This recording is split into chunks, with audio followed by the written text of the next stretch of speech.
الحمد لله ذي الجلال وشارع الحرام والحلال، ثم صلاة الله مع سلامي على النبي المصطفى التهامي محمد الهادي من الضلال وأفضل الصحب وخير آل، وبعد.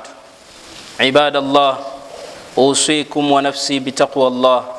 Ndugu zangu wapendwa wa Islam, na kuhusieni na kuyusia nafsi yangu kumcha Allah azza wa jalla kwa kutekeleza kikamilifu yale aliyotuamrisha na kujiepusha na aliyotukataza. Allah subhanahu wa ta'ala anatusimulia katika Qur'an ndani ya suratu Maryam, anatusimulia tukio la Nabiullahi Zakaria alayhi salam wakati akiomba mtoto. Nabiullahi Zakaria hapo kabla hakujaliwa kupata mtoto, mpaka ukafika umri wake, wanasema ulama, miaka 120, akamuelekea Allah subhanahu wa ta'ala. Ni mzee, mtu mzima, lakini hakukata tamaa. Akasema nini Zakaria katika kumuomba Mola wake? Qala rabbi inni wahana al'adhmu minni washta'ala ar-ra'su shayba wa lam akun bidu'aika rabbi shaqiya. Anasema Zakaria, Rabbi, Mola wangu mlezi, mifupa yangu imedhoofika, kichwa changu kinang'aa mvi sasa, nywele zimeshakuwa nyeupe, nimeshakuwa mtu mzima. Lakini katika kumuomba Allah akasema walam akum biduaika rabbi shaqiya, lakini ya Rabbi, mimi sijakata tamaa na kukuomba wewe, na kutarajia mno, na naamini na itakidi na taraji nikikuomba utaniitika, utanikubalia kile ninachokiomba. Katika aya hii kuna mengi tu ya kujifunza, kutokukata tamaa mtu na mengi mengineyo, lakini moja katika funzo linalopatikana kwenye aya hii, utaona jinsi Zakaria alivyoiomba hii dua yake. Alimuelekea Allah subhanahu wa ta'ala, lakini kabla ya kuomba kile alichohitaji, kwanza alipeleka kwa Allah subhanahu wa ta'ala unyonge wake. Aliainisha, aliorodhesha kwa Allah subhanahu wa ta'ala ule udhaifu wake. Si kwamba Allah hajui, anajua, lakini katika njia au namna ya kumuomba Allah, basi unadhihirisha kwa maneno ule unyonge wako na udhalili wako mbele yake. Sasa kitu ambacho mwanzo alikitanguliza kabla ya kuomba lile hitajio lake, alitanguliza ule utu uzima wake. Akamwambia, Rabbi, unaona nimeshakuwa na mvi, mifupa yangu imedhoofika, nimeshakuwa mtu mzima sana. Kisha baada ya hapo ndo akaomba amjalie mrithi, ampe mtoto. Ulama wanasema kupitia aya hii tunajifunza kwamba kwenye ule utu uzima kuna nafasi ya pekee mbele ya Allah subhanahu wa ta'ala. Yani kule kuwa mtu ni mtu mzima, mzee, basi huwa na nafasi ya pekee, huwa na heshima fulani ule mtu mbele ya Allah subhanahu wa ta'ala.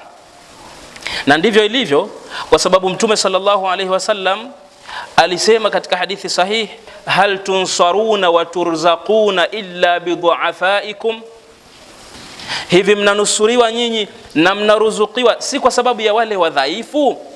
Yani kuwepo kwa watu dhaifu, watu wazima sana, na wale watu walemavu, wale watu ambao ni dhaifu, ndiyo sababu ya nyinyi kunusuriwa.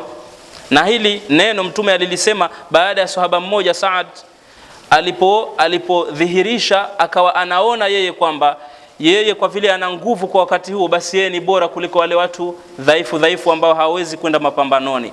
Mtume akasema, hapana, hawa dhaifu mnaona, wazee, walemavu, hawa dhaifu hawa ndio sababu ya nyinyi kupewa nusra, kupewa ushindi na kuepushwa na mambo mbalimbali, mabalaa mbalimbali. Na hawa mnaowaona dhaifu ndio sababu ya nyinyi kuruzukiwa.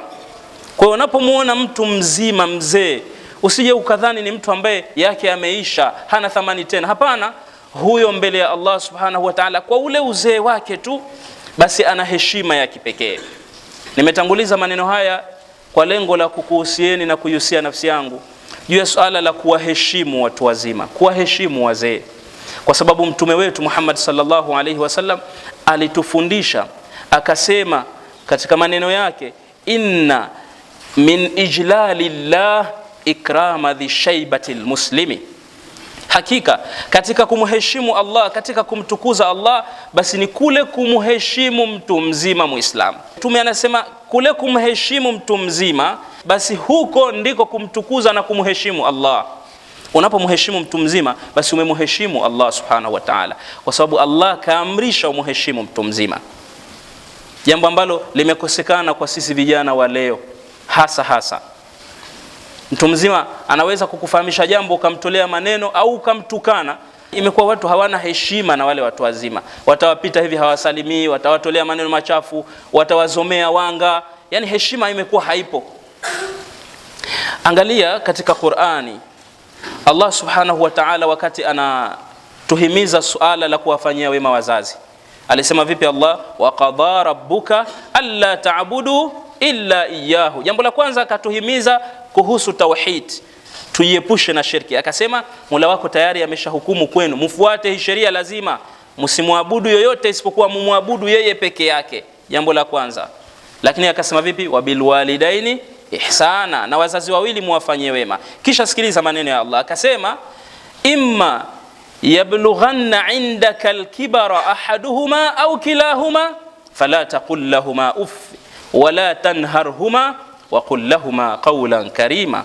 Ikiwa mmoja wa hao wazazi akafikia kwako, yupo kwako, akafikia uzee, au wote wawili wakafikia utu uzima, basi usiwaambie hata ile usiwaambie hata neno dogo tu la kuonyesha kwamba unakinzana nao, unapingana nao kwenye jambo fulani, au unawatolea jeuri, na uambie maneno ya heshima. Sasa unaweza ukajiuliza swali, mbona Allah katika aya hii amesema kwamba watakapofika utu uzima ndo usiwaambie Kwani wazee wakiwa vijana manake inaruhusiwa kuwatovukia adabu? La, hapana. Hata wakiwa vijana hairuhusiwi kuwatovukia adabu, hairuhusiwi kuwatelekeza. Lakini Allah ametaja utu uzima, watakapofika utu uzimani. Kwa nini? Mtu anapokuwa mzee sana, mtu mzima, manake anakuwa kuna mambo ameyakosa, kuna watu amewakosa katika macho yake. Anapogeuka huku na huku, anaona baadhi ya marafiki zake aliocheza nao utotoni wameshatangulia, pengine wazazi wake wameshatangulia, na ndo mara nyingi inakuwa hivyo. Watu wake wa karibu, baadhi ya jamaa zake, watu ambao wamefanya kazi nao pamoja, wengi ambao alicheza nao udogoni wameshatangulia. Anaona yuko peke yake. Nani anamliwaza? Ni wale walio chini yake aliowazaa, na wale vijana. Na ndio maana Allah kasisitiza utu uzima kwenye hii aya. Haina maana kwamba wazazi vijana watovukiwa adabu, lakini kwa sababu mtu mzima tumesisitizwa sana kumfanyia upole na huruma na heshima. Angalia Mtume sallallahu alaihi wasallam wakati wa fathu Makkah. Mtume ameshaikomboa Makkah, tayari iko mikononi mwa Waislamu. Sayyiduna Abu Bakar radhiyallahu anhu akaja na baba yake.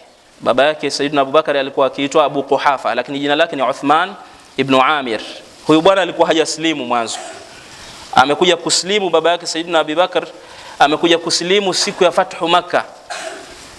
Kwa hiyo Sayyiduna Abu Bakar akawa kamshika mkono baba yake, anamleta kwa Mtume ili aje asilimu. Lakini Mtume alimwambia vipi? Alimwambia law qarrarta ash-shaykha fi baytihi la atainahu.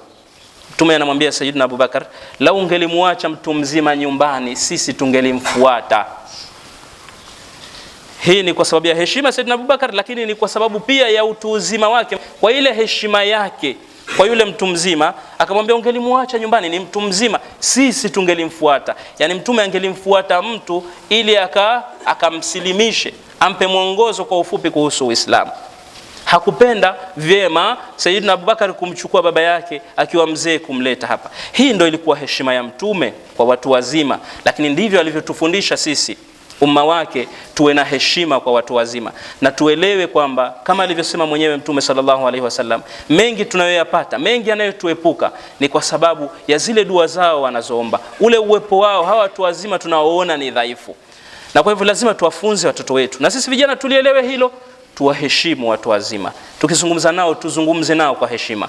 Hata kama baba zetu, mama zetu, bibi zetu wataweka urafiki nasi, watataniana nasi, lakini tuchunge mipaka katika kauli zetu na vitendo vyetu tunapoamiliana nao kivitendo na kwa maneno. Tunamwomba Allah atuongoze na atujalie kila la kheri, atutengenezee jamii yetu na atufishe tukiwa tumeridhiwa na yeye.